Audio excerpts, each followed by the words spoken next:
I went through the districts, and I went through the new districts as presently constructed. And obviously, if there's realignment, some things may change. But I don't think there's going to be a big seismic shift. Anyway, I went through, and I averaged out the wins for each team in the district. Mm-hmm. So if you have a team with 10 wins, a team with 5 wins, a team with 0 wins, and a team with 3 wins, that's 18. Whatever 18 divided by 4 is, that's the average. We don't do maths. Not a big math guy. It's like 4.2, though, I think. That doesn't sound right at all. So average out what is the winningest districts in the state. And I came up with what I'm going to post on the site here in a bit, the top 10 toughest districts in Texas. Based on math. Based on math. There's no subjectivity. No, we're not going to go through all 10. I'm just going to give you the top 3. Okay. There's no subjectivity here. This is all math. It's all math. I took the number of wins for each team in that district, and I averaged it out. And not even 1% of subjectivity? No subjectivity whatsoever. Do you want to look at the No. I've got it right here. I don't want to spoil it. So I'll be posting the full top 10 list here on TexasFootball.com here in a bit because people love lists. We will start at number 3. The third toughest district in the state, I don't think, is a particular surprise. It is District 25-6A. Okay. 25-6A is a juggernaut, and I think that may be putting it actually rather lightly. That is you have a team that played for the 6A Division I state title in Austin West. Mm-hmm. You have a team that played for the 6A Division II state title in Lake Travis. Yep. You have a state semifinalist and a move up from 5A in Cedar Park Vista Ridge. Yep. You have a team that lost in the state quarterfinals in Austin Vandegrift to Cedar Park Vista Ridge. Yes. And then you have Leander, you have Buda Hayes. That is a loaded, absolutely loaded district. Average wins for them 8.7 last year. So though that 7-team district as presently constructed. And let me tell you, if Buda Hayes and Kyle Lehman leave on their appeal, that number's going up. Yeah. They're driving that average down because Kyle Lehman went 0-10 and Buda Hayes went 5-5. Right. You know, there will still be Leander who went 4-6 in there, but then you're talking about a ludicrous district. Yeah. 25-6A, one of the toughest districts in the state. I've got it at number 3. Sure. On my maths. I'm going to argue with your maths on that one, okay. But that's fine. Why are you going to argue with it? I think it's tough in that there's 2 teams at the top that are very, very good, and most of their top players are coming back. I don't know that Vandegrift and Vista Ridge can hang with either of them. 15, 14, 12, and 11 wins for those top 4 teams. No, that's fine.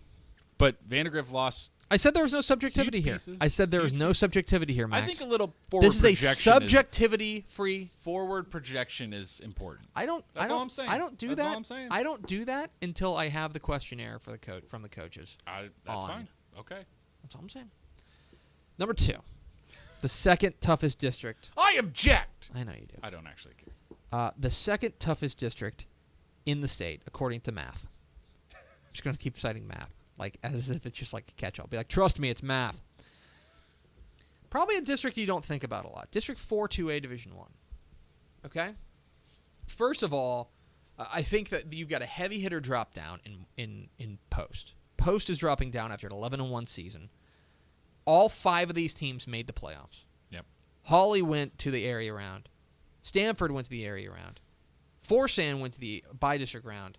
And Anson, the team with the fewest wins in this district, went 7-6. They went to the regional semifinals. They had a nice run. They had a really nice run. So you've got a 5-team district that is averaging 9.2 wins last year. Mm-hmm. Okay? The worst team, quote-unquote, by wins there was in the regional semis. Is that all? They went 7-6 last year. It's a ridiculous It's a district. great district. It is as tough as you're going to find, especially out there in West Texas. Now, the one that everybody's waiting for. There's people across the state doing a drum roll for this thing I made up. Bated breath. For this thing I made up last night. I mean, it's just outrageous how like the numbers I've been talking Yeah, about. Anyway, no, for sure. The toughest district in the state, according to average wins from last year. District 10 3A Division I. Oh, wow. And you're going to say to yourself, oh, Greg, you're just focusing on the teams at the top. And I can understand why you're thinking that. You got Cameron Yeo there. Cameron Yeo, of course. Pretty good. They had won 3 consecutive titles before losing to Brock in the title game last year. They went 14-2. They played for a 3A Division I state title. Pretty great. Yeah. You have a team that's moving up a division that played for the 3A Division I state title in Franklin. Yep. Right? 15-1. Pretty great.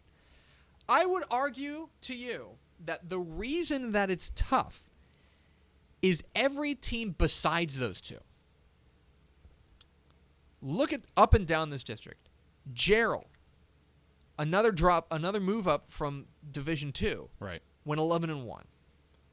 Rockdale went 9-3. Troy went 8-3. Little Academy and McGregor both made the playoffs. All 7 of these teams made the playoffs last year. That's absurd. It's amazing. The list of districts where every team made the playoffs is real short. That's a class that does not take long to call roll. This is a ludicrous district, and it's going to be interesting because I think that Gerald is trending up, and I think McGregor is trending up, and I think Rockdale is trending up.